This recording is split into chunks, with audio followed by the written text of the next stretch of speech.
지난 9일 금요일에는 참 기쁜 소식이 있었습니다. 서울행정법원에서 정부가 그동안 코로나19와 관련해서 교회에 대하여 비대면 예배만 허용한다, 이렇게 행정명령을 내린 것은 위법하니 취소하라, 그런 역사적 판결을 내렸습니다.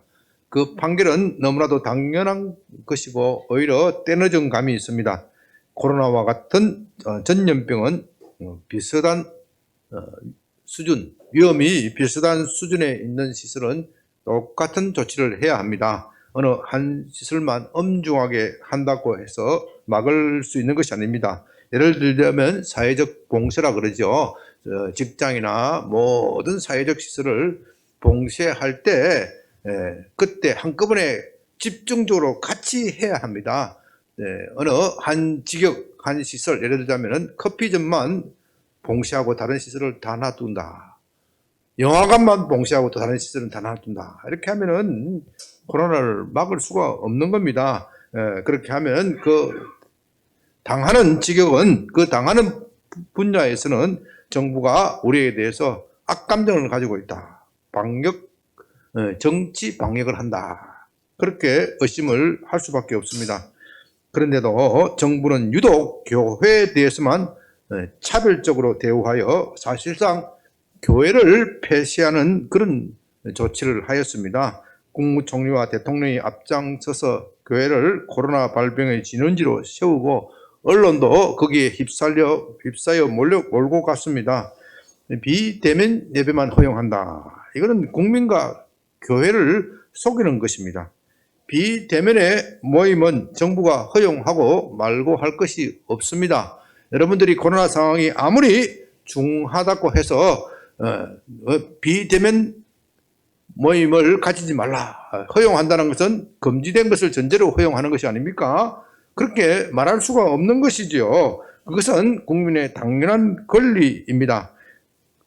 그러므로 비대면 예배만 허용한다 하는 것은요, 정부가 국민의 고유한 권리를 몰래 빼앗아서 돌려주는 척 하는 사기입니다. 강도짓을 해서 내가 이제 봐줄 테니 이거 가지고 감사히 여겨라, 그런 짓이나 마찬가지죠. 민주국가에서는 도저히 있을 수 없는 일입니다. 그런데도 정부는 비대면 예배라도 허용하였으니 그것으로 감사하게 여겨야 한다, 그렇게 홍보하였습니다. 우리 국민들은 그런 말에 속아서 교회가 사회적 책임을 잊어버리고 대면 예배를 강행한다, 그렇게 교회를 향하여 손가락질하고 비난하였습니다. 심지어 교회의 지도자들도 이 말에 속아서 이 말이 얼마나 사기성이 있고 위법하다는 것을 제대로 인식하지 못하였습니다. 그러다 보니 대통령 앞에서 대통령이 나무라자 거기서 교회가 잘못했다, 그렇게 빌기도 했습니다. 심지어 자신들 교회 문 앞에서 국민 앞에 사과한다, 그런 플랜카드를 붙이기도 하였습니다. 우리 국민들은 그것을 보고 저 교회는 참 훌륭한 교회다, 저렇게 참 국민 앞에 사과를 했으니 훌륭한 교회다, 대면 예배를 고집하는 교회는 정말로 융통성이 없고 감지성도 없고 고집불통이다, 자기만 아는 이기주의적인 교회다, 그렇게 몰아붙였습니다. 저는 그런 사태를 초반부터 보면서 이건 정부가 국민을 속이는 것이다, 교회를 짓밟는 짓이다. 교회를 짓밟으면, 정부가, 국가 권력이 종교의 자유를 짓밟으면 다른 모든 자유는 무너지는 겁니다. 그것은 공산주의 국가에서나 하는 짓이지요. 그래서 일찍부터 이것은 말도 안 되는 것이다, 그렇게 교회 지도자분들에게 알렸고, 예배 회복을 위한 자유시민연대라는 그런 단체도 결성하여 예배 회복을 위하여 법적 투쟁에 나섰습니다. 이제 행정법원의 판결로서 그동안 한국교회가 억울하게 누명을 썼던 그것을 벗게 되었으니 참으로 감사한 일이지요. 이것을 계기로 한국교회가 한 마음이 되어서 이제는 예배 회복을 하는 일에 앞장섰으면 좋겠습니다. 참 어떻게 보면 외로운 투쟁이었습니다. 제가 제 개인적인 이야기를 잘 하지를 않겠지만 이건 중요한 이야기이기 때문에 드립니다. 이것을 이런 예배 회복을 위한 투쟁에 나섰을 때 왜 신 변호사는 그런 쓸데없는 짓을 하느냐, 교회 내에서 그런 비난을 하는 분도 있었고, 자기가 정치권과 잘 협상해서 이끌어내면 될 일인데 쓸데없이 교회를 부추겨서 소송을 하게 만들다, 그렇게 제 앞에서 직접 비난하는 그런 목사님들도 있었습니다. 그건 참 지나가고 보면은 말도 안 되는 소리지요. 말도 안 되는 소리죠. 그런 한편으로서는 제가 소망교도소당에서 지난 정부에 부당하게 억압을 받아서 쫓겨났는데, 하나님께서 이 일을 하라고 하신 것이 아닌가. 참 쫓겨났을 때는 참 분한 마음이 들었는데, 사실 변호사들도 일을 잘 안 하려고 해요. 왜? 돈을 많이 주면 많이 하겠지. 누가 그런 일을 한다고 해서 돈을 많이 주겠습니까? 하나님께서 제게 뜨거운 마음을 주셔서, 우리에게 있는 정선미 변호사도 고생 많았는데, 뜨거운 마음을 주셔서, 그 일을 한 것이지요. 하나님께서, 저를 소망교도소에 소당을 그만두게 하실 때는, 이런 일을 하게 하신 것이다. 얼마나 감사한지 모릅니다. 돈은 별로 벌지 못하였지만, 그러나 하나님께서 참, 하나님 나라를 위하여, 교회를 위하여 제가 조금이라도 기여할 수 있게 된 것에 대해서 참 감사드립니다. 예배는 참 소중합니다. 우리가 그렇게 만만하게 대해서는 안 될 일입니다. 예수 안 믿는 사람들에게야 그것을 어떻게 기대할 수 있겠습니까? 그러나 예수님을 믿는 우리는 다른 무엇보다도 예배를 소중하게 여겨야 합니다. 여러분들이 예배를 경홀히 여기면 그것은 하나님을 경홀히 여기는 것이 됩니다. 여러분들이 하나님을 존중하게 여기면, 하나님을 귀하게 여기면 하나님도 여러분을 귀하게 여기고 높이 세워주십니다. 그러나 여러분들이 하나님을 경멸하면 하나님도 여러분들의 삶을, 여러분들의 형편을 돌아봐 주실 이유가 없습니다. 예배는 그래서 소중한 겁니다. 비대면 예배를 드릴 수 있다. 어떤 분은 그렇게 말합니다. 비대면으로 드리면 될 거 아니냐? 그렇게 소중하면 비대면으로 드리면 될 거 아니냐? 그러나 비대면으로 드리는 예배가 어떻게 대면 예배를 대체할 수 있겠습니까? 어쩔 수 없는 사정으로 비대면 예배라도 드려야 할 분이 있겠지만, 예배는 대면으로 드려야 옳은 겁니다. 오늘 본문은 이스라엘 백성들이 하나님을 만나는 장면, 하나님을 만나는 장면, 하나님께 예배하는 그 장면입니다. 다음 주에 보면요, 이번 주도 참 장엄하지만 다음 주에는 더 훨씬 장엄하고 웅장하고 정말로 압도당할 것 같은 그런 분위기입니다. 그것을 어떻게 비대면으로 상영할 수 있겠습니까? 여러분들이 아무리 스펙타클한 영화도 영화관에서 보는 거하고 집에서 보는 거하고 같습니까? 영화관에서 보는 것이 훨씬 더 리얼하죠. 현장에서 보면은 어떻겠습니까? 훨씬 더 장엄하고 리얼한 겁니다. 어떻게 하나님을 만나는 그 순간을 비대면으로 할 수 있단 말입니까? 비대면으로 예배 드리다가 부엌에서 물이 깔깔 끓는다. 물 끓으니까 물 내려놓아라. 그럼 그 순간에 예배가 다 깨지는 거예요. 그건 말도 안 되는 거예요. 모세가 하나님을 섬기기 위하여 바로에게 우리는 하나님을 섬기기 위하여 보내어달라, 그렇게 말한 것도 예배의 자유를 위한 것입니다. 이스라엘 백성들은 이집트 땅에서 우상에게 굴복하여 우상을 섬겼습니다. 우상은 우리에게 해줄 수 있는 것이 아무것도 없습니다. 두려움과 공포뿐입니다. 삶은 거칠어지고 황폐해졌습니다. 형제 사이의 사랑은 식어가고 더 가지겠다 투쟁하고 서로 짓밟는 그런 사이가 되었습니다.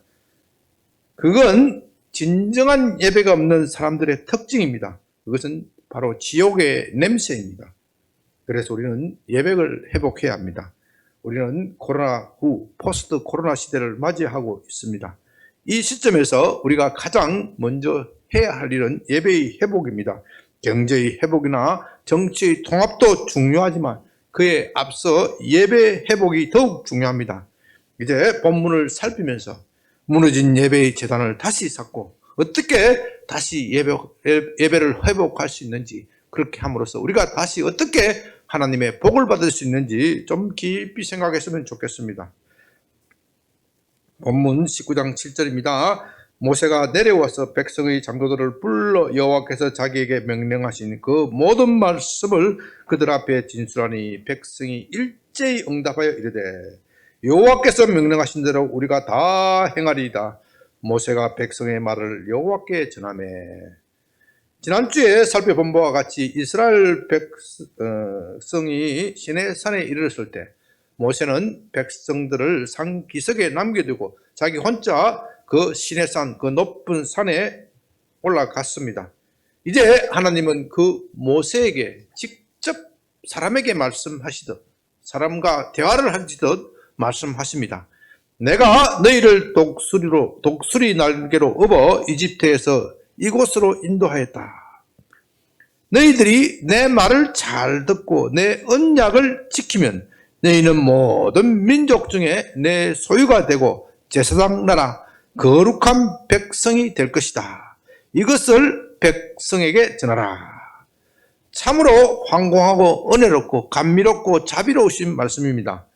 저는 이 장면을 위대한 왕이, 온 세상을 정복한 위대한 왕이 신하를 모아놓고 일장 연설하면서 노획물, 약취물을 나누어 주는 모습과 비슷하다, 그렇게 말씀드렸습니다. 그 왕은 이렇게 말합니다. 이제 온 세상은 내 것이 되었다. 너희들은 지금까지 내게 목숨을 바쳐 충성을 다하였다. 내가 이 대제국, 이 위대한 왕국을 이룬 것은 다 너희들의 덕분이다. 너희들은 정말 내게 특별한 존재이다. 내가 이제 이 영광을 너희들과 함께 나누겠다. 너희들은 지금까지 그랬던 것처럼 앞으로도 내게 충성을 다 바쳐라. 이럴 때 신하들은 왕의 말에 감격하면서 충성을 다하겠다, 충성을 다하겠습니다, 그렇게 서약하게 되어 있습니다. 만일 그것을 서약하지 않는다고 말하는 사람이 있다면 그는 배신자입니다. 그 적석에서 죽임을 당할 것입니다. 이제 하나님은 이스라엘 백성에게 바로 그 서약을 요구하고 있습니다. 이것을 우리는 언약이라고 부릅니다. 언약은 계약과 다르지요. 계약은 당사자들이 흥정하여 결정하지만 언약은 하나님이 일방적으로 결정하는 겁니다. 이스라엘 백성으로서는 예스냐 노냐 할 권리가 없습니다. 그들이 할 수 있는 것은 충성을 다하겠습니다, 그렇게 말하는 것입니다. 그러나 그렇다고 해서 그것이 강요된 것이다, 그렇게 말할 수는 없습니다. 그들은 자발적으로 충성을 생각하는 겁니다. 이제 모세는 하나님의 말씀을 백성들에게 그대로 전하였고 백성들은 일제히 큰 소리로 우리가 충성을 다하겠습니다, 그렇게 서약하였습니다. 그렇게 함으로써 이제 하나님과 이스라엘 사이에 언약이 성립되었습니다. 이제 남은 것은 그 언약을 선포하는 예식입니다. 남자와 여자가 만나서 결혼하자 이렇게 약속하는 것으로만, 손가락을 거는 것으로만 부부가 되는 것이 아니지요. 결혼식과 약혼식과 결혼식을 통하여 외부에 공포를 하고 또 국가의 공부에 등록해야 정식 부부로 인정받는 것입니다. 그것과 마찬가지로 이제 하나님은 언약 체결식을 하시고 하늘에 있는 공부에다가 등록하실 것입니다. 9절 여호와께서 모세에게 이르시되 내가 빽빽한 구름 가운데서 내게 임하면 내가 너와 말하는 것을 백성들이 듣게 하며 또한 너를 영영히 믿게 하려 함이라. 모세가 백성의 말을 여호와께 아뢰었으므로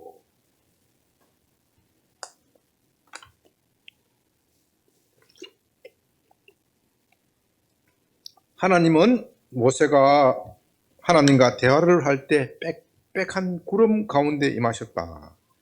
그렇게 말씀하셨습니다. 여기서 빽빽한 구름을 주목하시기 바랍니다.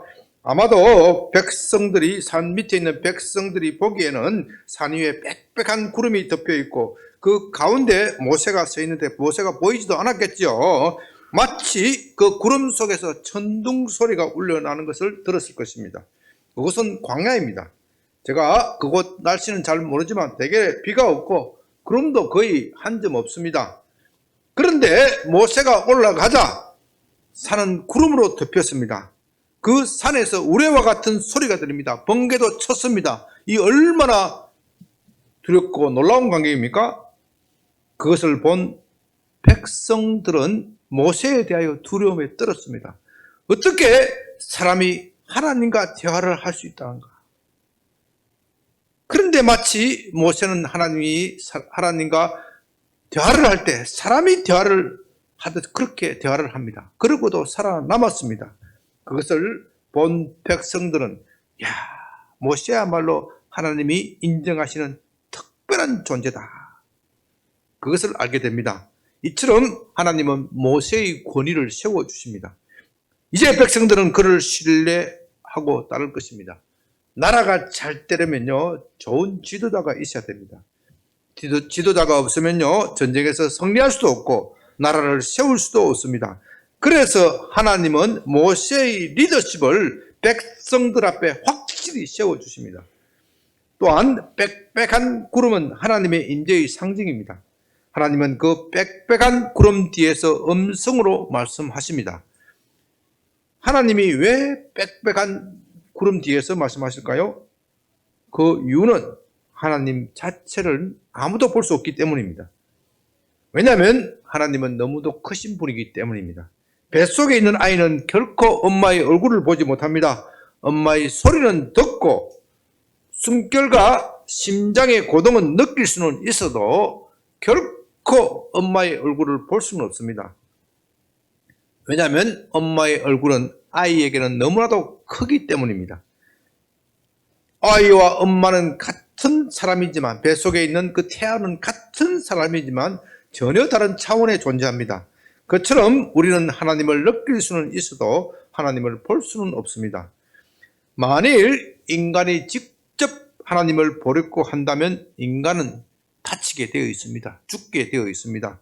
태아가 직접 엄마의 얼굴을 보려고 밖으로 나온다면 그건 불가능한 일이겠지만 그런 것이 가능하다고 하더라도 아이는 곧 죽게 되어 있는 겁니다.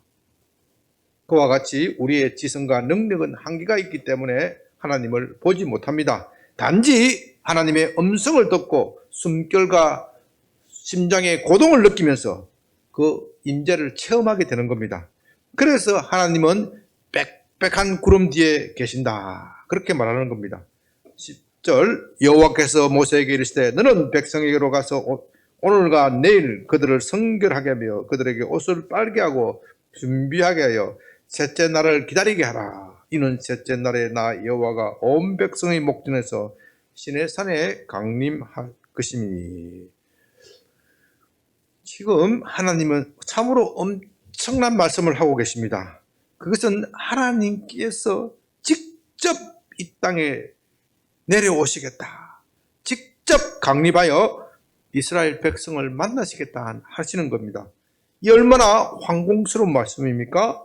지금까지 하나님은 모세를 통하여 말씀하셨습니다. 그런데 이제는 모세를 통하지 않고 직접 그 비천한 백성들과 만나서 대화를 하겠다 하시는 겁니다.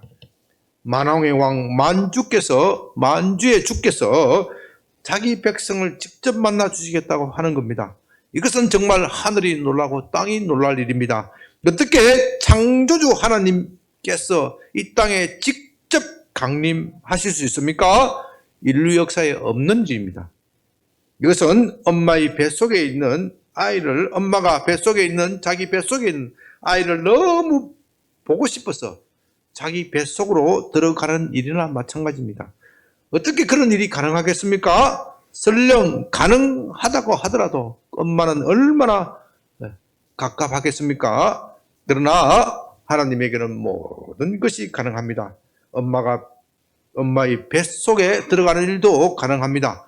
비록 그것이 매우 갑갑한 일이기는 하지만 하나님은 그것을 마다하지 않습니다.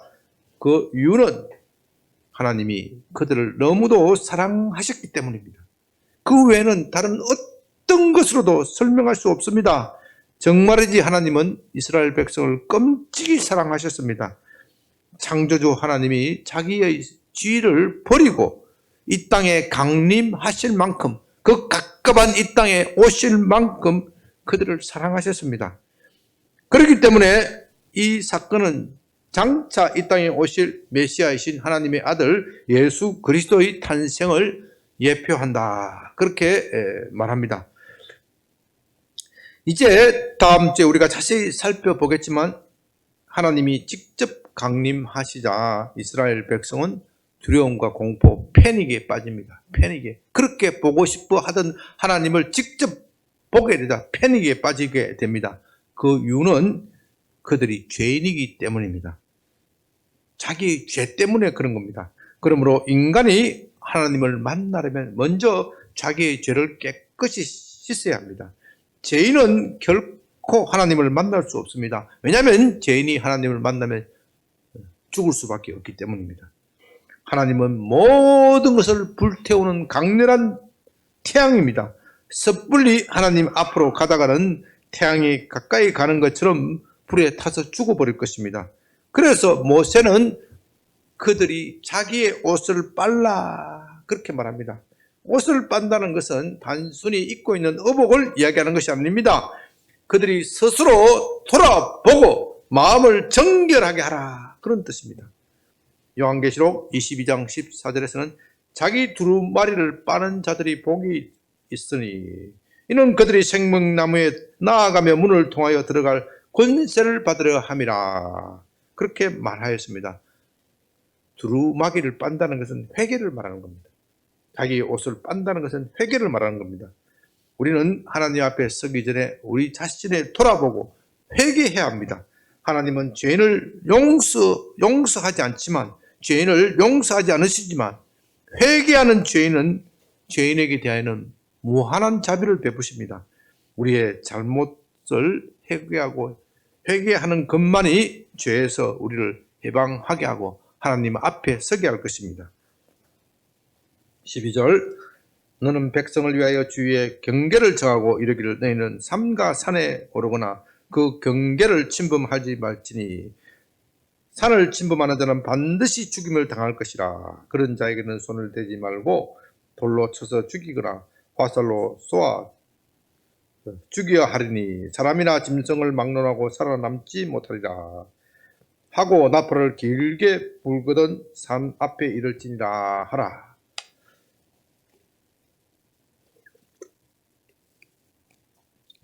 이스라엘 백성이 하나님을 만나기 위하여 반드시 지켜야 할 예절이 있습니다. 그 예절을 어기고 함부로 버릇이 없이 굴다가는 죽임을 당할 수가 있습니다.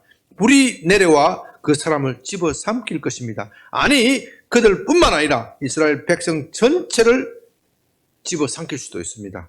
그래서 그들에게 보초를 세우고 누구든지 경계를 침범하는 사람은 죽이라고 말합니다. 그것도 직접 손을 대어서는 안 되고 돌로 쳐서 죽이거나 활로 쏘아 죽이라는 겁니다. 직접 손을 대어 죽이면 그 사람도 더럽혀질 것입니다. 하나님은 완전한 불입니다. 태양보다도 더욱 강렬한 빛입니다. 그 앞에는 어두움이 조금도 없습니다. 조금도 어두움은 용납되지 않습니다. 죄인들이 함부로 하나님을 만나려다가는 죽임을 당합니다. 히브리서 12장 29절에서 우리 하나님은 소멸하시는 불이다. 하나님 앞에서는 모든 것도 다 소멸된다. 그런 뜻입니다. 하나님은 모든 것을 태우는 불입니다. 아무도 그분 앞에 설 수가 없습니다. 날파리가요, 날파리가 장작 불빛이 좋다. 그렇게 해서 덤벼들다가는 어떻게 됩니까? 자신의 몸을 태우고 말 것입니다. 사람은 하나님 앞에서는 그 날파리보다도 못한 존재입니다. 그런 우리가 하나님 앞에 서려고 하면 조심하고 또 조심해야 합니다. 그래서 히브리서 12장 20절에서는 이때 모세가 느끼는 두려움에 대하여 이렇게 표현합니다. 이는 짐승이라도 그 산에 들어가면 돌로 침을 당하리라. 명령하신 명령을 그들이 견디지 못함이라. 그 보이는 바가 이르듯 무섭기로 모세가 이르되 내가 심히 두렵고 떨린다. 내가 심히 두렵고 떨린다. 그렇게 말하였다고 합니다. 모르면 겁이 없죠. 그러나 알면 무서운 겁니다. 우리가 하나님을 알면 알수록 두렵습니다. 정말이지 하나님을 모르는 사람은 하나님에 대하여 아무렇게나 말합니다. 심지어 하나님을 경멸하는 말도 서슴지 않습니다. 우리가 그런 것을 볼 때 하나님이 왜 저런 사람을 적석에서 불이 내려서 하늘에서 불이 내려서 심판을 하지 않을까 그렇게 답답하게 여길 때가 있습니다. 그러나 하나님은 그렇게 하지 않지요. 그 이유는 만일 그렇게 하다가는 이 세상에 살아남을 수 있는 사람이 얼마나 되겠습니까? 또 그렇게 하면 그렇게 인간의 입은 잠재울 수 있겠죠. 하나님께 불평하는 그 불평은 잠재울 수 있지만 인간의 마음을 얻을 수는 없습니다. 인간은 하나님을 두려운 존재로만 생각할 것이고 가까이 가지 않으려고 할 것입니다. 그래서 하나님께서 길이 참아주시는 겁니다. 그들이 하나님을 만나기 위해서는 자기를 깨끗하게 하고 예절을 지켜야 합니다. 이제 나팔이 길게 불면 그들은 질서정연하게 산 앞에 서야 합니다. 그럴 때 하나님은 그들 앞에 강림하시고 그들에게 말씀하실 것입니다. 14절 모세가 산에서 내려와 백성에게 이르되 백성에게 이르러 백성을 성결하게 하니 그들이 자기 옷을 빨더라. 모세가 백성에게 이르되 준비하여 셋째 날을 기다리고 여인을 가까이 하지 말라 하니라.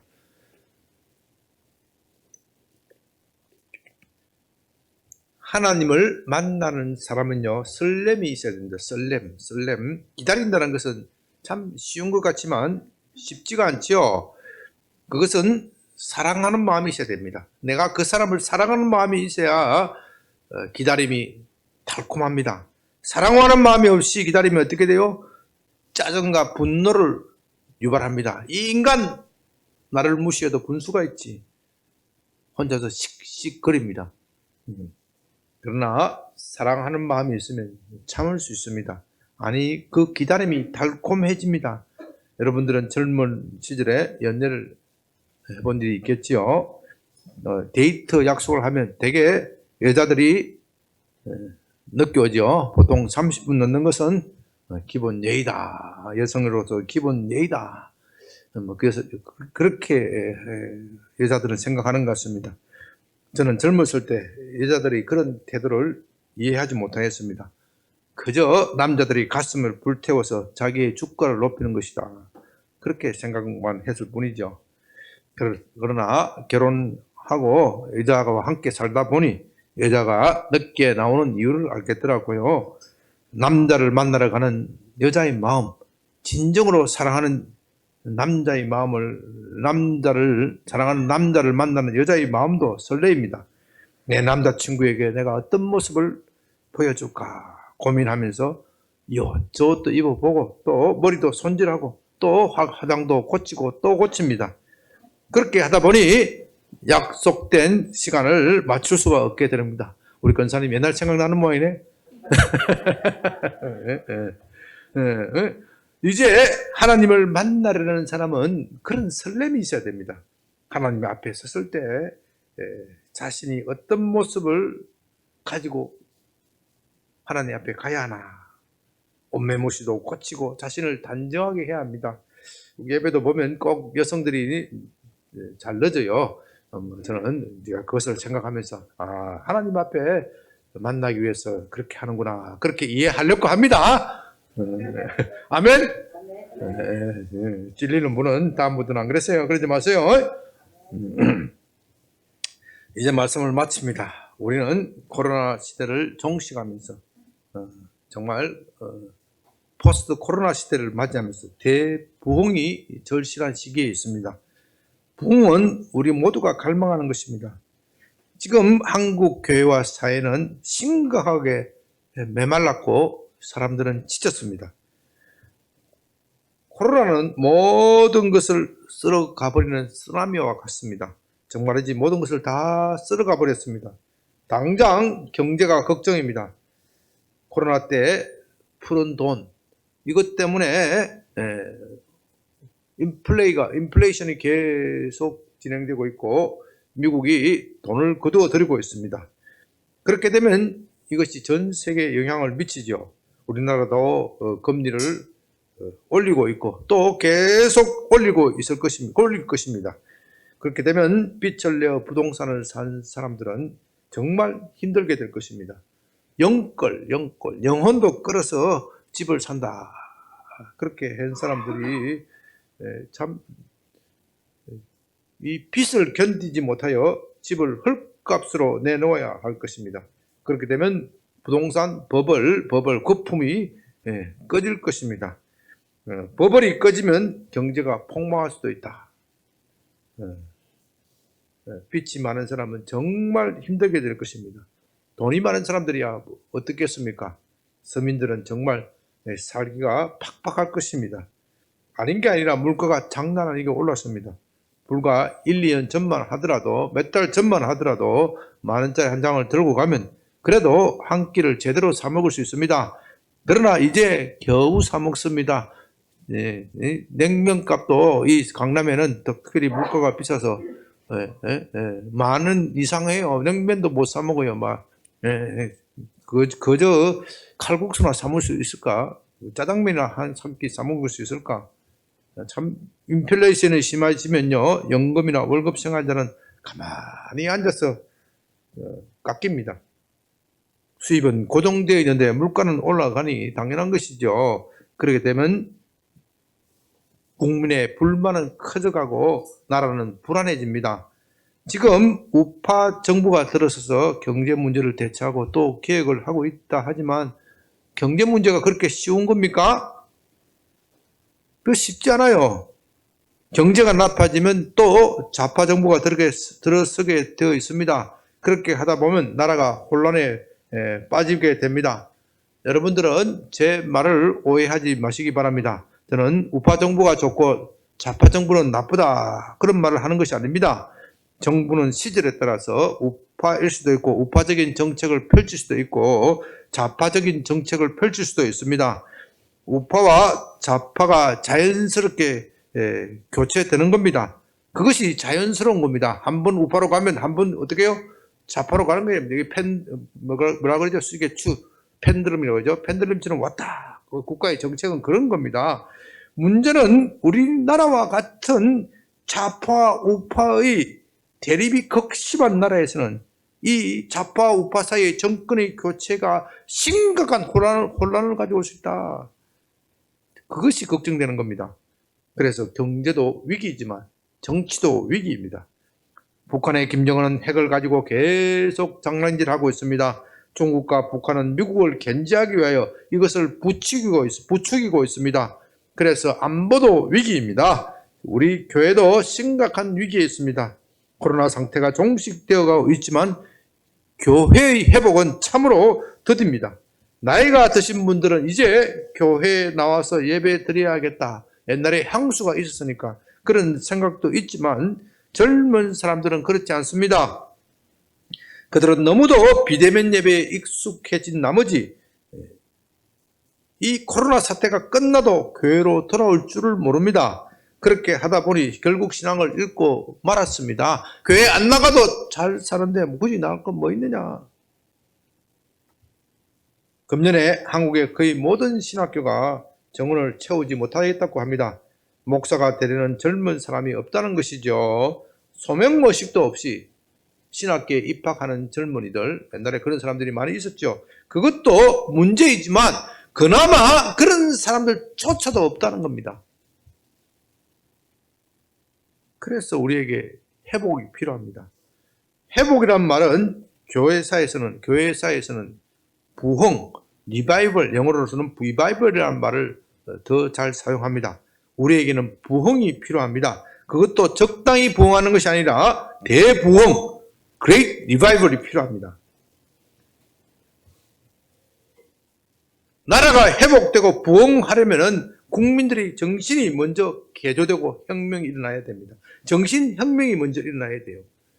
공산주의는 이것을 뒤집어 놓았습니다. 공산주의는 물질주의자지요. 물질이 모든 것을 결정합니다. 물질, 특별히 이 경제 구조, 그 구조가 사람의 의식을 결정한다. 그렇게 가르치고 있죠. 그러나 기독교는 정반대입니다. 사람의 의식이 바뀌면 경제 구조도 바뀔 수 있고 정치 구조도 바뀔 수가 있습니다. 그래서 사람의 의식이 좀 중요하다. 생각, 아이디어가 중요하다. 그렇게 기독교는 말합니다. 아이디어가 바뀌어야, 생각이 바뀌어야 혁명이 일어난다. 여러분, 참으로 아이러니한 것은요, 공산주의자들은 정권을 잡으면 전혀 다른 태도를 보이고 있다는 겁니다. 그들은 정권을 잡기 전에는 경제 구조가 바뀌면, 물질의 구조가 바뀌면 이것이 정신에 영향력을 미쳐서 정신적 세계도 바뀐다. 정치 구조도 바뀐다. 경제 구조는 하부 구조고, 이 정치 구조는 법과 문화 이런 건 상부 구조거든요. 이 하부 구조가 바뀌면 자연스럽게 이 상부 구조도 바뀐다. 그렇게 주장했습니다. 그러면서 자본주의는 역사의 발전에 따라서 자본주의까지 왔는데 자본주의는 역사적 운명을 다 했다. 자본주의가 나중에 되면은 이 근로자들이 착취를 당하여서 혁명을 일으키고 자연스럽게 공산주의 사회를 만든다. 공산주의 사회를 만든다. 사회주의가 도래하는 것은 역사의 법칙이고 과학이다. 그렇게 주장하였습니다. 그러나 그들이 무력으로 정권을 잡으면 다르게 말합니다. 사람의 의식이 바뀌어야 사회주의를 할 수 있다. 그렇게 말합니다. 전에는 자연스럽게 오면 간다. 그럼 기다리면 되잖아요. 그게 아니다. 사람의 의식이 바뀌어야 사회주의를 만드는 것이다. 그렇게 하면서 무엇을 합니까? 세뇌교육을 하는 거예요. 세뇌교육. 사람의 정신이 바뀌어야 공산주의를 할 수 있다. 세뇌교육을 합니다. 전에는 자연스럽게 역사의 발전 과정에 따라서 공산주의, 사회주의, 그 다음에 공산주의 사회를 만들 수 있다.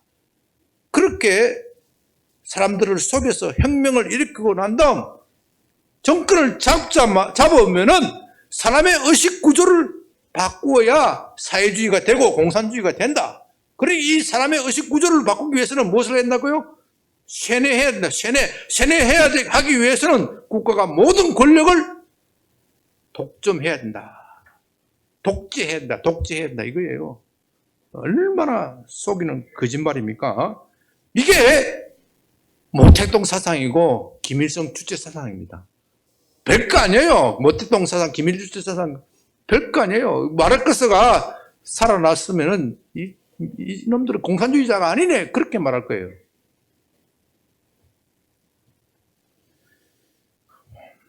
그러나 제가 말씀드리는 요지는 공산주의자라고 할지라도 현실은 현실이다. 정신세계가 얼마나 중요하다는 것을 인정한다는 겁니다.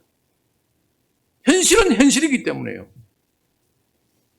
그것은 믿는 사람이나 믿지 않는 사람이나 다 인정하는 겁니다. 사람이 세상이 바뀌기 위해서는 물질이 바뀌는 것이 아니라 뭐예요? 뭐가 바뀌어야 된다고요?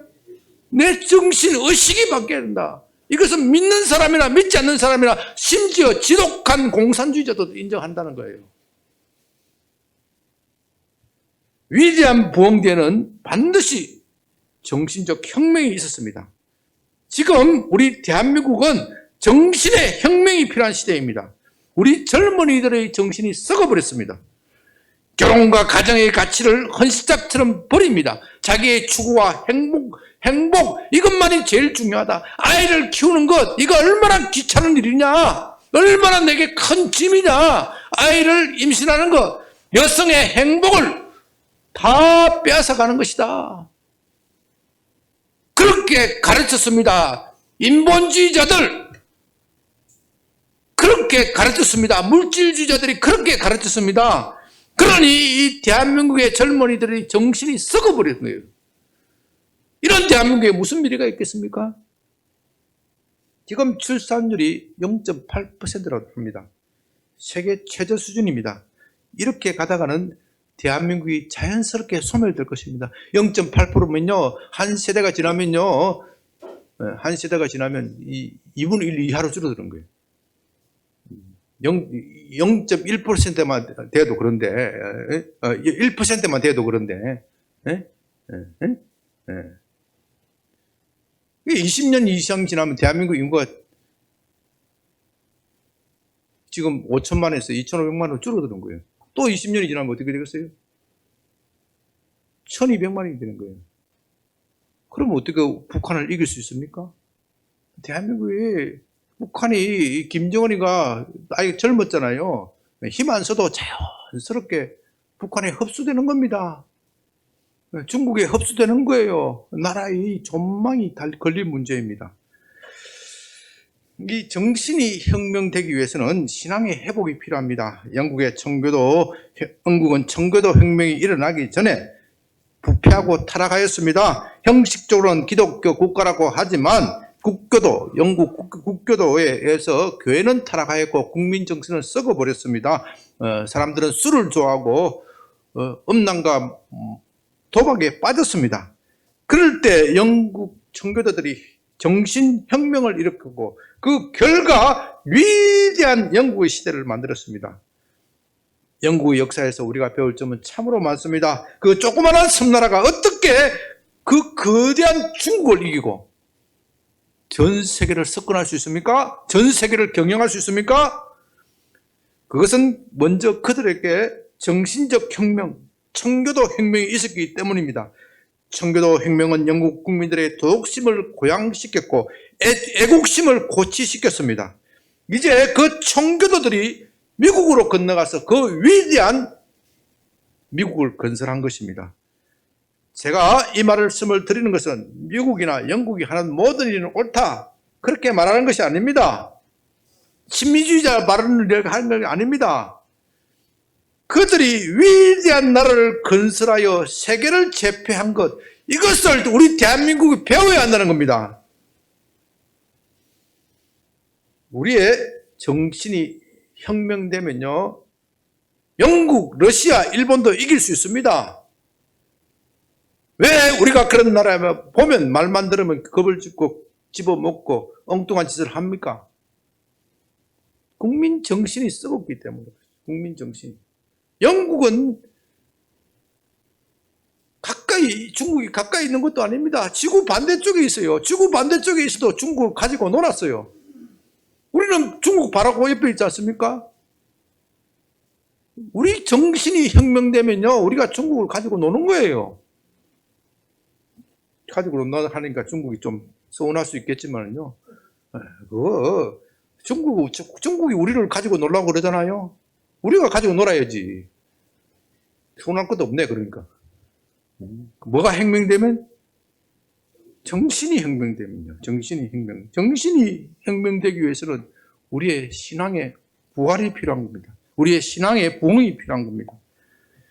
위대한 문명 뒤에는 반드시 위대한 종교가 있었습니다. 한국의 기독교 역사는 짧습니다. 그러나 그 기독교가 가져온 혜택은, 이 사회에 준 혜택은 참으로 많습니다. 헤아릴 수 없을 정도로 많습니다. 물론 부정적인 면도 있었습니다. 그러나 한국 현대사는 기독교를 제외하면 논할 수가 없습니다. 이 나라를 공산주의에서 막아낸 것도 기독교이고, 독재를 물리치고 민주주의를 가져온 것도 기독교이고, 이 나라의 경제 부흥을 가져온 것도 기독교 정신에서 바탕된 겁니다.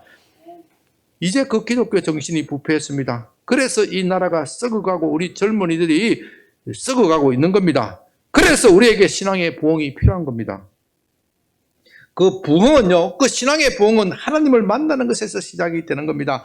사람이 하나님을 만나면 변화가 되는 겁니다. 의식이 변하고 생각이 변하고 삶이 변화되는 겁니다. 예배는 하나님을 만나는 의식입니다. 교회가 사람을 끌어들이기 위하여 여러 가지 할 수가 있죠.